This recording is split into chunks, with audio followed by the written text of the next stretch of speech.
नमस्कार दोस्तों, मैं राकेश शर्मा आपका फिर से हार्दिक स्वागत करता हूं हमारे YouTube channel Rajasthan agri classes पर। तो एक टॉपिक लेके हम आगे बढ़े थे जिसका नाम था वीड। वीड के बारे में हमने पहले ही 2 लेक्चर रिकॉर्ड कर दिए हैं, वो आपके पास पहुंच गए हैं। आपने उनको बहुत अच्छा प्यार भी दिया है, तो इसके लिए आपका बहुत बहुत आभार। पहले लेक्चर में हमने जो बात करी थी वो वीड शब्द की उत्पत्ति के बारे में बात करी थी, और इसके अलावा वीड का क्लासिफिकेशन हमने दूसरे चैप्टर में किया था। फर्स्ट चैप्टर में मैंने इसके जो नुकसान क्या क्या कर सकते हैं, इसकी हानियां क्या क्या हैं, इसके लाभ क्या क्या हैं, ये डिस्कस किया था। और दूसरे चैप्टर में जो हमने दूसरा लेक्चर जो आप लोगों के लिए बनाया था, उसमें हमने क्लासिफिकेशन के बारे में बात किया था, वीड के क्लासिफिकेशन के बारे में बात। अब ये जो तीसरा लेक्चर रिकॉर्ड करने जा रहे हैं हम आपके लिए, उसमें हम आपको देने वाले हैं वीड मैनेजमेंट के बारे में। वीड मैनेजमेंट का मतलब वीड कंट्रोल के बारे में। तो जैसे वीड कंट्रोल करना क्यों जरूरी है, सबसे पहली बात तो ये समझिए कि वीड कंट्रोल करना क्यों जरूरी है। इसको ऐसे समझिए कि भारत में लोग जो किसान हैं वो ये सोचते हैं कि सबसे ज़्यादा जो फसल को नुकसान होता है वो इंसेक्ट की वजह से होता है। पीड़कनाश, ये जो कीट होते हैं, इनकी वजह से सबसे ज़्यादा नुकसान होता है, बल्कि ऐसा है नहीं। देखिए, अगर नुकसान की अगर हम बात करें,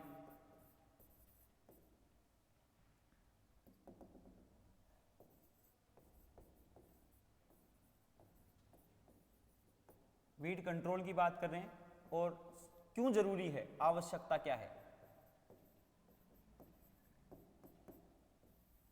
आवश्यकता क्या है, क्यों वीड कंट्रोल करना जरूरी है। देखिए, इसको ऐसे समझिए कि अकेले खरपतवार जो हैं उनकी वजह से फसलों को 35 से 40% नुकसान अकेले खरपतवारों की वजह से होता है। ऐसे अगर हम कीट की बात करें, कीट से, तो ये कीट से होता है 30%। अगर इसी तरीके से रोगों की बात करें, रोगों से, तो रोगों से होता है ये 25%। और अन्य कारणों की वजह से जो होता है वो होता है लगभग 5% फसल को नुकसान होता है। तो जब इसको देखते हैं गौर से, तो हमें पता चलता है कि फसलों को सबसे ज्यादा जो हानि होती है वो होती है खरपतवारों के कारण। तो खरपतवारों पर अगर लगाम लगा ली जाए, उनका कंट्रोल कर लिया जाए, तो कुछ हद तक हमारे प्रोडक्शन को मेंटेन करके रख सकते हैं, बढ़ा सकते हैं। लेकिन हमारे देश में लोग क्या सोचते हैं, जैसे अभी किसी नॉर्मली किसान की अगर हम बात करते हैं, किसी भी जनरल जो भी है किसान, उसकी बात करते हैं, तो हमें पता चलता है कि वो बर्दाश्त कर सकता है कि उसके खेत में थोड़ी बहुत खरपतवार है, लेकिन वो कभी भी इस चीज़ को बर्दाश्त नहीं करेगा कि उसके खेत में जो टमाटर का पौधा है, उसमें जो टमाटर लग रहे हैं, उसमें कोई कीड़ा हो गया है। कीड़ा, उसको ये लगता है कि कीड़ा टमाटर नहीं खा रहा, मुझे खा रहा है। तो वो सबसे ज़्यादा जो है वो किसका प्रयोग करता है, इंसेक्टिसाइड का प्रयोग सबसे ज़्यादा करता है। लेकिन अगर देखो, इंसेक्टिसाइड अगर हम बात करें कीट की, तो 30% नुकसान पहुंचाते हैं, लेकिन इससे भी ज्यादा कौन नुकसान पहुंचा रहे, खरपतवार। क्यों नुकसान पहुंचाती है, हर चीज में कंपटीशन करते हैं मेन क्रॉप के साथ। जो हम पहले लेक्चर में हमने देखा भी है कि किस किस तरीके से हम ये जो है मुख्य फसल के साथ कंपटीशन करते हैं। प्रकाश के लिए करते हैं, उसके लिए करते हैं, जल के लिए करते हैं, पोषक तत्वों के लिए करते हैं, और स्थान के लिए करते हैं। ये 4-5 चीज़ों के लिए कंपटीशन करते हैं। इसलिए पोषक तत्व, स्थान, प्रकाश, ये सब चीज़ें जो है वो मेन फसल को मिल नहीं पाती है, जिसकी वजह से उसका क्रॉप जो है उसकी क्वालिटी भी खराब होती है प्रोडक्शन की, और प्रोडक्शन रेट जो है वो भी क्या हो जाएगी, कम हो जाएगी। तो इसका अगर हम बात करें तो भारत में, चलो पहले बात कर लेते हैं कि विश्व में अगर मैं इंसेक्टिसाइड की, हर्बिसाइड की और फंजीसाइड की अगर बात करूं, तो सबसे ज्यादा प्रयोग में क्या लिया जाता है उसकी हम बात करें, तो विश्व में सबसे ज्यादा काम में लिया जाता है, इसका क्रम जो है वो है HIF। इसको हम कह रहे हैं हर्बिसाइड, इसको हम कह रहे हैं इंसेक्टिसाइड, और तीसरा हमारा है फंजीसाइड। यानी विश्व में सबसे ज्यादा हर्बिसाइड उपयोग में लिए जाते हैं, उसके बाद इंसेक्टिसाइड उपयोग में लिए जाते हैं, और उसके बाद क्या काम में लिए जाते हैं, फंजीसाइड काम में लिए जाते हैं। अगर इसके स्थान पर मैं अगर भारत की बात करूं, अगर इसके स्थान पर मैं भारत की बात करूं, ये तो किसकी बात हो गई, विश्व की। अगर इसके स्थान पर अगर मैं भारत की बात करूं, तो भारत में यही उपयोग, ये H है वो लास्ट में चला जाता है, IFH चला जाता है। ये हो जाएगा इंसेक्टिसाइड आपका, ये हो जाएगा फंजीसाइड जिसे कवकनाशी कहते हो आप, और सबसे लास्ट में उपयोग में लिया जाता है हर्बिसाइड। क्या उपयोग में लिया जाता है, हर्बिसाइड उपयोग में लिया जाता है। यानी इंसेक्टिसाइड, हम इंसेक्ट को बर्दाश्त नहीं कर सकते। खेत में अगर इंसेक्ट लग गया है तो हमें लगता है कि सबसे ज़्यादा जो नुकसान है वो इंसेक्ट की वजह से होता है, लेकिन ऐसा है नहीं। सबसे ज़्यादा नुकसान किसकी वजह से होता है? किसकी वजह से होता है? वीड्स की वजह से होता है, खरपतवारों की वजह से। लेकिन उसको ख़त्म करने के लिए जो हर्बिसाइड उपयोग में लेते हैं उसको हम लास्ट में उपयोग में लेते हैं। यही कारण है कि भारत में जो है अच्छे संसाधन होने के बावजूद भी जो है प्रोडक्शन की क्वालिटी उतना अच्छा प्रोडक्शन मिल नहीं पाता है। इसके अब तो लगातार धीरे धीरे जागरूक होते जा रहे हैं किसान, तो ये थोड़ा सा प्लस पॉइंट भी है कि लिटरेसी रेट घट रही है इंडिया में। चलिए हम बात करते हैं कि सबसे ज़्यादा जो हर्बिसाइड है वो उपयोग में कहाँ लिए जाते हैं। विश्व में सर्वाधिक शाकनाशी जो हैं वो उपयोग में लिए जाते हैं जापान में। कहाँ उपयोग में लिए जाते हैं? जापान में। अगर इसके रेट की अगर बात करें तो ये बहुत ज़्यादा है। 5 किलोग्राम प्रति हेक्टेयर की दर से ये क्या लेते हैं? इन हर्बिसाइड का उपयोग करते हैं। 1 हेक्टेयर में 5 किलोग्राम। अगर हम भारत की बात कर लेते हैं यहाँ पर भारत की, तो भारत में जो है वो इंसेक्टिसाइड काम में लिए जाते हैं केवल 40 ग्राम प्रति हेक्टेयर।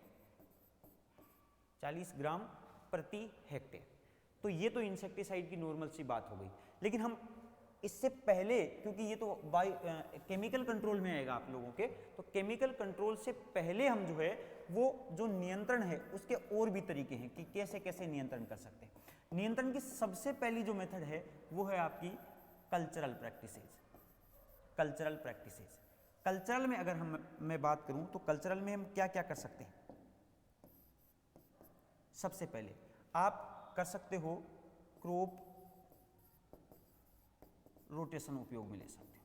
क्रॉप रोटेशन उपयोग में ले सकते हो। इसके अलावा जीरो टिलेज उपयोग में ले सकते हो।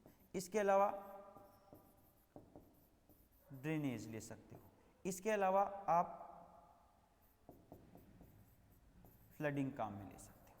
ये मोटे मोटे हैं जिनके बारे में थोड़ा सा ध्यान रखना है आप लोगों को कि क्या क्या हम एक्चुअल में कर सकते हैं। देखिए क्रॉप रोटेशन बदल कर ले सकते हो। यहाँ पर हम क्या कर रहे हैं? कल्चरल प्रैक्टिसेस ले रहे हैं। कल्चरल प्रैक्टिसेस का मतलब है कि कल्टीवेशन के थ्रू हमें ऐसे वीड का नियंत्रण किस प्रकार से कर सकते हैं। किसी मशीन का उपयोग यहाँ पर हमें नहीं करना है। देखिए कैसे क्रॉप रोटेशन का मतलब, जैसे सोचिए आप सोलेनेसी कुल में ओरोबेंकी लगता है।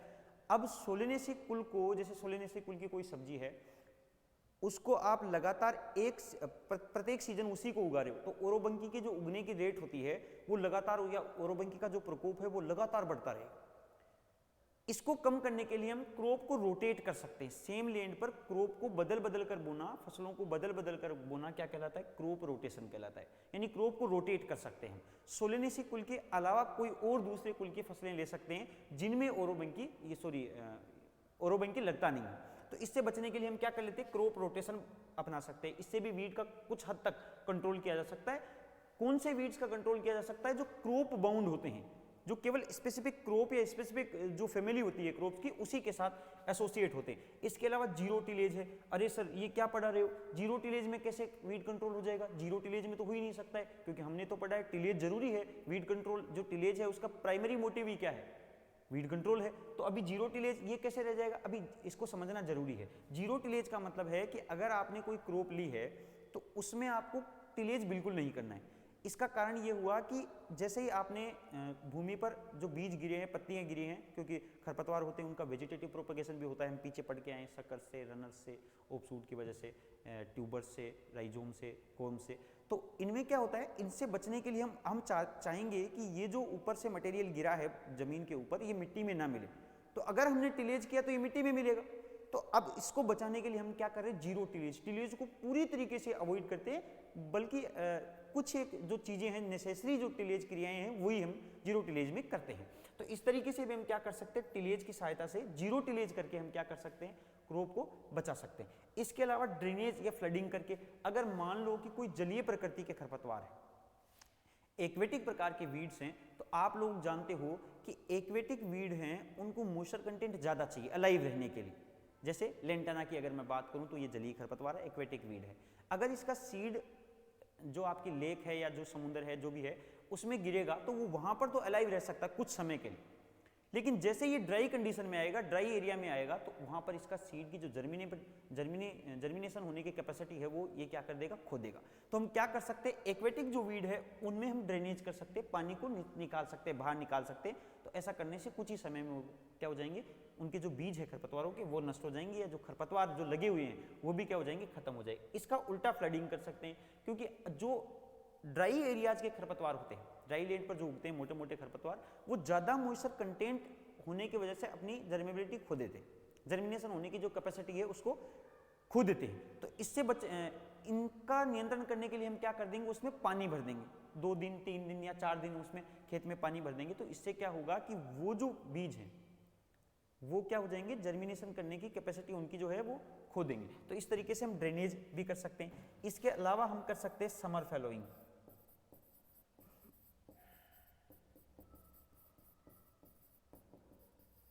समर फैलोइंग का क्या मतलब है कि जब गर्मियां आए तो उसमें जो है खेत को ऐसे कैसे ही छोड़ दिया जाए। इससे क्या होगा, जो बीज ऊपर झड़ गए हैं खेत के ऊपर वो क्या हो जाएंगे, खत्म हो जाएंगे, जब बीज लगे हुए हैं वो भी खत्म हो जाएंगे। इसके अलावा ये तो बात हो गई किसकी, कल्चरल प्रैक्टिसेस की। अगर हम बात करें तो दूसरी जो मेथड है आपकी वो है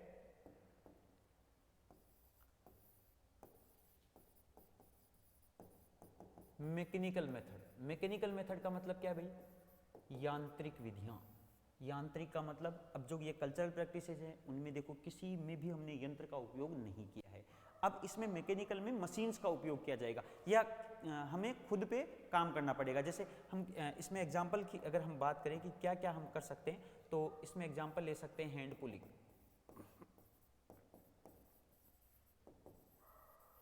हैंड पुलिंग कर सकते हैं, हाथ से खरपतवारों को उखाड़ना। एक यहाँ से एक और शब्द याद रखना है, इरिडिकेशन भी होता है एक। खरपतवारों को खेत से या फसल के साथ जो खरपतवार उगे हैं उनको समूल पूरी तरीके से खेत से उखाड़ कर बाहर कर देना क्या कहलाता है, इरिडिकेशन, उन्मूलन कहलाता है खरपतवार का। तो एक तो तरीका हुआ हैंड पुलिंग। इसके अलावा क्या आता है, हैंड होइंग, जो खुरपी से फावड़े से कर सकते हैं। इसके अलावा कर सकते हैं हम टिलेज। इसके अलावा क्या कर सकते हैं, टिलेज कर सकते हैं। ये मैंने बताया अभी आप लोगों को कि टिलेज का जो प्राइमरी प्रिंसिपल होता है, प्राइमरी मोटिव जो होता है वो क्या होता है, वीड को कंट्रोल करना ही होता है। इसके अलावा और जो होते हैं जैसे बर्निंग कर सकते हैं, जला सकते हैं। जो ये कहाँ पे काम में ले सकते हैं, बर्निंग वाला ये हर जगह काम में नहीं ले सकते हम। ये कहाँ लेंगे काम में, जहाँ पर लैंड जो है वो वेस्ट है। जैसे मान लो कि कोई रेलवे की पटरियाँ हैं, या जहाँ पर हमें कोई नई बिल्डिंग बनानी है, या जंगली प्रकार के जो खरपतवार है उनको यहाँ जहाँ पर हमारी क्रॉप है नहीं वहाँ पर बर्निंग, उस खरपतवारों को जलाकर ऊपर से क्या कर सकते हैं, ख़त्म कर सकते हैं। इसके अलावा कटिंग कर सकते हैं, क्योंकि कई खरपतवार क्या होते हैं, पेरिनियल टाइप के होते हैं, जो हम पीछे पढ़ के आए हैं। झड़बेरी हमने पढ़ा था, मोथा हमने पढ़ा था, अमरबेल हमने पढ़ा था, और हिरणखुरी कॉन्वोबुलस आर्वेंसिस हमने पढ़ा था। तो ये मोटे मोटे खरपतवार है, ये क्या होते हैं, बड़े आकार के हो जाते हैं, जिनको समूल नष्ट करना लगभग क्या हो जाता है, खत्म हो जाता है, लगभग असंभव हो जाता है। तो उससे बचने के लिए हम क्या कर देते हैं, इनकी कटिंग कर सकते हैं। कटिंग तो कर ही सकते हैं, उसमें हमें कौन रोक सकता है। कटिंग किस तरीके से करनी है, जब इनकी फ्लावरिंग स्टेज आएगा या जब तक इनकी फ्रूटिंग स्टेज आएगा, बीज बनने की प्रक्रिया होगी, उस समय हम क्या कर देते हैं, फ्लावरिंग स्टेज पर उनकी मोटी मोटी या छोटी छोटी शाखाएं उनको काट देते हैं। इसको हम कहते हैं कटिंग, क्योंकि पेरेनियल वीड है, खत्म कर नहीं सकते तो कटिंग कर देते हैं। ये समझ में आया। इसके अलावा और काम में क्या ले सकते हैं, चेनिंग काम में ले सकते हैं, चेनिंग काम में ले सकते हैं। चेनिंग का मतलब ये केवल एक्वेटिक वीड के काम में आता है। जैसे मान लो कि कोई पोंड है आपका, तो एक पोंड के इस तरफ खड़ा हो गया, एक तरफ एक बंदा उस तरफ खड़ा हो गया। पोंड को लेकर जो पोंड में जो चेन लेंगे, दोनों हाथों से दोनों व्यक्ति हैं, वो चेन की सहायता से एक्वेटिक वीड जो है उनको एक तरफ किनारे पर कर देंगे। वो सारे के सारे वीड क्या हैं, एक्वेटिक वीड है। इसका मतलब क्या हुआ, चेनिंग जो मेथड है हमारा वो किस में काम में ले सकते हैं, हम केवल एक्वेटिक प्रकार के जो वीड हैं उनके कंट्रोल में क्या काम में ले सकते हैं, चेनिंग काम में ले सकते हैं। इसके अलावा देखिए और क्या काम में ले सकते हैं, चेनिंग। एक और चीज याद ध्यान रखनी है यहाँ पर कि चेनिंग केवल एक्वेटिक वीड में काम में ले सकते हैं। इसके अलावा बर्निंग पड़ा है, जो खरपतवारों को जला देते हैं हम, वो कहाँ पर काम में लेनी है, जो बहुवर्षीय खरपतवार हैं उनमें, पेरेनियल जो वीड है उन्हीं में काम में लेनी। बर्निंग की जो, क्योंकि जैसे मान लो कि कोई रेलवे की पटरियाँ हैं या कोई बिल्डिंग हमें बनानी है, तो वहाँ पर जो पेरेनियल वीड्स हैं उनको हम हटा नहीं सकते, उनका एक तरीका है कि आप केमिकल स्प्रे करके, जो भी है केमिकल कंट्रोल आगे पढ़ेंगे उसमें आएगा। अगर उसको यूज नहीं करना चाहते हैं हम, तो मैकेनिकल मेथड में क्या कर सकते हैं, बर्निंग कर सकते हैं। इसके अलावा क्या कर सकते हैं, डीप प्लगिंग कर सकते हैं।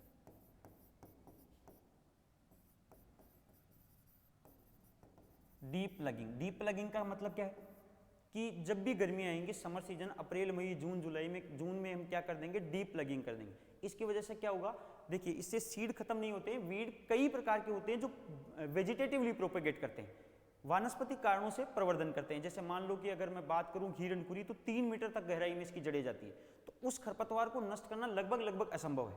तो हम क्या कर सकते हैं, इसको डीप प्लगिंग करने के, गर्मियों में डीप प्लगिंग करने से क्या होगा, धूप सूर्य की सीधा प्रकाश वहां पर गिरेगा गड्ढे में, और 3 मीटर की गहराई तक भी जो आपका खरपतवार की जड़ें हैं वो अधिक तापमान होने की वजह से क्या हो जाएंगी, खत्म हो जाएंगी। तो ये तरीके थे जिनकी वजह से हम क्या कर सकते हैं, वीड को मैकेनिकल मेथड से भी कंट्रोल कर सकते हैं। इसके बाद तीसरा हमारा मेथड आता है जिसका नाम है केमिकल कंट्रोल।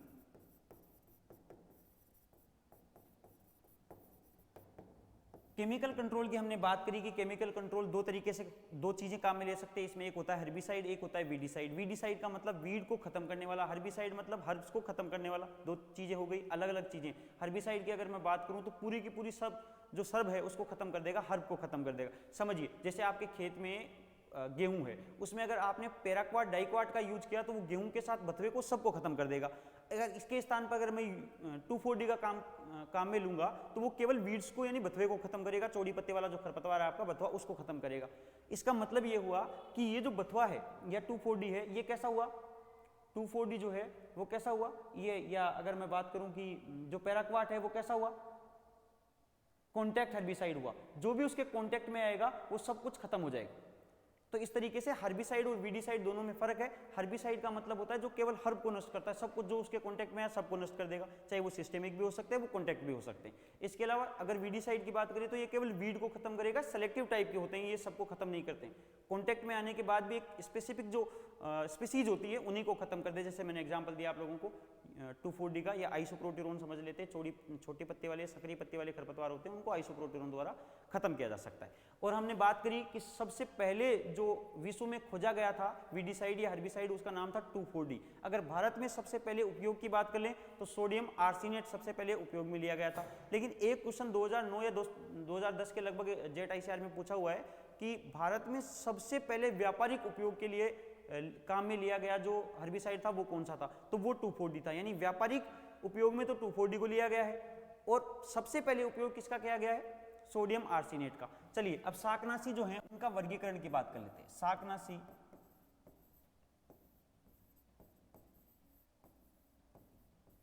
शाकनाशियों के वर्गीकरण की बात करते हैं।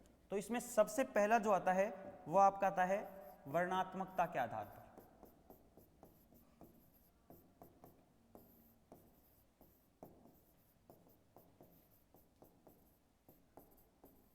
वर्णात्मकता के आधार पर ये जो होते हैं वो दो टाइप के हो सकते हैं।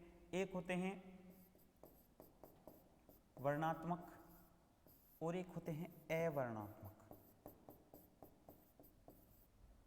ये होते हैं सेलेक्टिव और ये होते हैं नॉन सेलेक्टिव।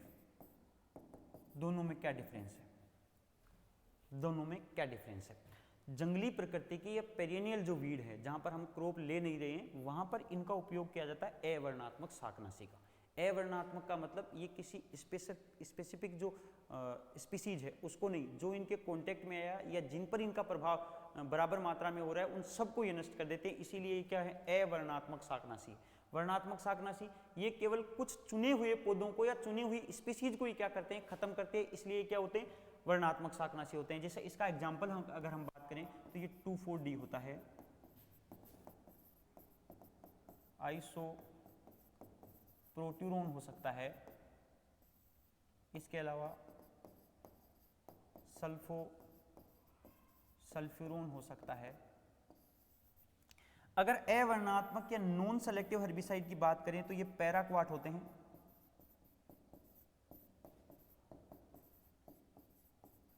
डाइक्वाट हो सकते हैं और ग्लाइफोसेट हो सकते हैं। तो पैराक्वाट, डाइक्वाट और ग्लाइफोसेट, ये देखिए यहाँ पर ध्यान देने वाली बात है कि पैराक्वाट और डाइक्वाट तो क्या है, अवर्णात्मक शाकनाशी है, मतलब जो भी इनके कॉन्टेक्ट में आएगा सब कुछ खत्म हो जाएगा। लेकिन यहाँ पर हम क्या पढ़ लेते हैं, कई बार हमें ऐसा पढ़ाया जाता है कि सारे के सारे अवर्णात्मक शाकनाशी हैं, वो सारे के सारे कॉन्टेक्ट हैं, ऐसा है नहीं। क्योंकि यहाँ पर एक दिख रहा होगा आप लोगों को, ग्लाइफोसेट जो दिख रहा है ये कैसा है, अवर्णात्मक शाकनाशी तो है, लेकिन उसके बावजूद ये कैसा है, ट्रांसलोकेटेड प्रकार का भी है। ट्रांसलोकेटेड प्रकार का आगे हम पढ़ेंगे तो और समझ में आएगा। ठीक है, तो ये दो प्रकार के हो गए हैं, किसके आधार पर हुए हैं, जो है वर्णात्मकता के आधार पर। अगर हम दूसरे वर्गीकरण की बात करें, उपयोग करने के समय के आधार पर, तो जिस समय पर इनका उपयोग किया जाता है उस समय के आधार पर वर्गीकरण देखते हैं। तो सबसे पहला जो है वो आता है आपका पीपीआई। पीपीआई का मतलब क्या है, प्री प्लांट इनकॉर्पोरेशन, मतलब बुआई से पूर्व। प्री प्लांट इनकॉर्पोरेशन का मतलब है बुआई से पहले, जब फसल की बुआई करें उससे पहले ही मिट्टी में मिलाकर इनका उपयोग किया जाता है। जैसे एग्जाम्पल की अगर इसमें बात करें तो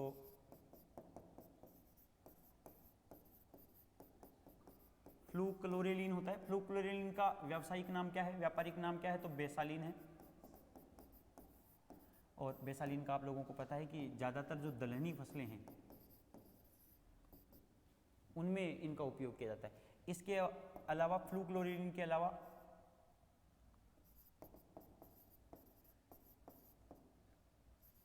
ट्राइफ्लूरेलिन का उपयोग किया जा सकता है बुआई से पूर्व की अगर हम बात करें। इसी तरीके से दूसरी अगर हम बात करें तो प्री प्लांट इमरजेंस की बात करते हैं, यानी अगर हम हमने बुआई तो कर दी है लेकिन प्लांट उगेगा, जर्मिनेट होगा, उससे पहले इनका यूज करना है। तो ये कौन कौन से होते हैं, देखिए मेट्रीब्यूजिन,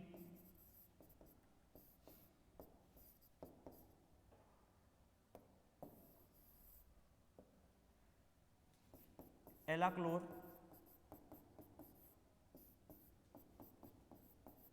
एट्राजीन, पेंडीमेथालिन और सीमाजीन भी ऐड कर सकते हो आप इसमें। ब्यूटाक्लोर भी होता है एक।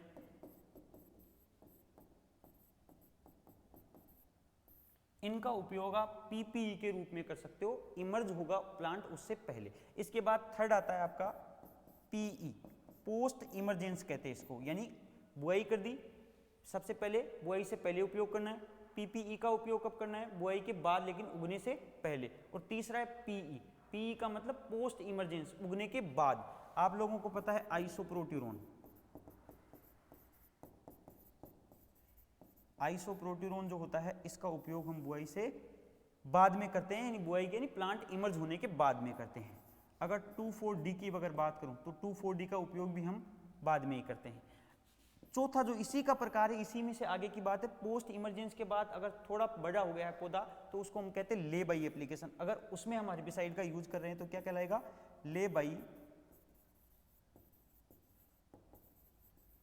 एप्लीकेशन। ले बाई एप्लीकेशन का मतलब है खड़ी फसल में उर्वरकों का प्रयोग ले बाई एप्लीकेशन कहलाता है। जैसे 2,4-D खड़ी फसल में काम में लेते हैं, 2,4-D गेहूं के खेत में चौड़ी पत्ती वाले खरपतवारों को नष्ट करने की। अच्छा चलो, इससे संबंधित एक और क्वेश्चन है कि ऐसी कौन सी वैरायटी है जिसमें 2,4-D का उपयोग कर नहीं सकते, वो ससेप्टेबल होती है, सेंसिटिव होती है। तो अर्जुन एक वैरायटी है जिसका दूसरा नाम भी HD 2009, जो हरित क्रांति आई थी भारत में उसमें सबसे ज्यादा योगदान इस HD 2009 का था। तो ये तो बात हो गई है उपयोग करने के समय के आधार पर। इसके तीसरा प्रकार जो है वो क्रियात्मकता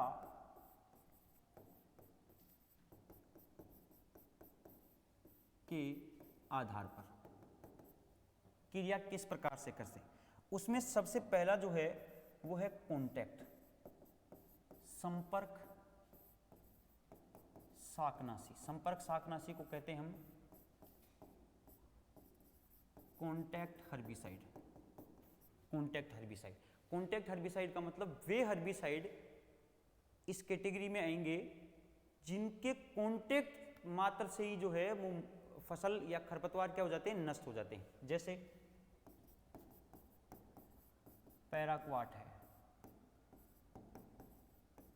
डाइक्वाट है। पैराक्वाट और डाइक्वाट ऐसे खरपतवार हैं, खरपतवार नाशी हैं जिनकी सहायता से संपर्क में आने वाला, अगर वो मेन क्रॉप भी है, फसल भी है, तो भी ये क्या हो जाएंगे, खत्म हो जाएंगे। इसको और समझते, देखो पीछे हम क्लासिफिकेशन करके आए और उसमें हमने लिखा भी है कि जो ये पोस्ट इमरजेंसी, प्री इमरजेंसी की अगर इसकी अगर पीई की बात करते हैं तो यहाँ पर पैराक्वाट भी आ जाएगा भाई, पैराक्वाट और डाइक्वाट भी आ जाएगा। अब यहाँ पर समझने वाली बात क्या है कि प्री इमरजेंसी नहीं, इमर्ज होने के सॉरी पोस्ट इमरजेंसी, इमर्ज होने के बाद में प्रयोग करते हैं पैराक्वाट डाइक्वाट का। यही हम यहाँ पर कह रहे हैं कि पैराक्वाट और डाइक्वाट संपर्क में आने के बाद ही उसको नष्ट करेंगे। इसके अलावा दूसरे की अगर हम बात करें तो ये होते हैं स्थानांतरित, स्थानांतरित यानी ट्रांसलोकेटेड। क्या होते हैं, ट्रांसलोकेटेड होते हैं। जैसे 2,4-D है, आइसोप्रोट्यूरोन है, मेट सल्फ्यूरोन है, आइसोप्रोट्यूरोन है, मेट सल्फ्यूरोन है, इसके अलावा ग्लाइफोसेट है, ग्लाइफोसेट है। अविवर्णित शाकनाशी भी कहते हैं। ये ग्लाइफोसेट जो है, यहाँ पर ग्लाइफोसेट को मैं थोड़ा सा ध्यान रखना है कि पीछे भी हमने इसको देखो ऐसे मार्क किया था यहाँ पर ग्लाइफोसेट को, यानी ये थोड़ा सा ध्यान रखना है कि ज़्यादातर जो हैं वो शाकनाशी जो अवर्णात्मक होते हैं वो कैसे होते हैं, कॉन्टैक्ट भी होते हैं। लेकिन ग्लाइफोसेट एक ऐसा शाकनाशी है जो अवर्णात्मक तो है, लेकिन अवर्णात्मक होने के साथ साथ क्या है, स्थानांतरित प्रकार का है, मतलब पौधे के सिस्टम में जाकर उसको नष्ट करता है। कॉन्टैक्ट का मतलब अगर जैसे मान लो कि स्प्रे किया हमने डाइक्वाट का, पैराक्वाट का, तो पत्तियों पर जो स्प्रे हुआ तो पत्तियां खत्म होंगी, तना बच जाएगा। लेकिन अगर ग्लाइफोसेट का अगर स्प्रे किया है, पत्ती पर किया है, तो पत्ती के थ्रू भी ये पूरे पौधे में, जाइलम फ्लोएम के थ्रू पूरे पौधे में फैलकर उसको क्या कर देगा, नष्ट कर देगा। ऐसे हम इसको हम क्या बोलेंगे, स्थानांतरित प्रकार का शाकनाशी बोलेंगे। तो ये जो है शाकनाशियों का वर्गीकरण था मोटा मोटा। इसके अलावा जो है हम जैविक नियंत्रण के बारे में बात करेंगे। इससे पहले एक स्लाइड्स और बची हैं, वो हम आपको अगली क्लास में देंगे, जिसमें जो खरपतवार नाशी है उनके व्यापारिक नाम के बारे में बताया जाएगा। जो खरपतवार नाशी हैं वो किस ग्रुप से, किस समूह से संबंध रखते हैं, उनके बारे में बताया जाएगा। और इसके अलावा हम इसका एक और वीडियो आपके सामने लेके आएंगे जो रहेगा जैविक नियंत्रण के नाम से। तो अब वीड के बारे में हम आज की क्लास में इतना ही डिस्कस करेंगे। जय हिंद, जय भारत।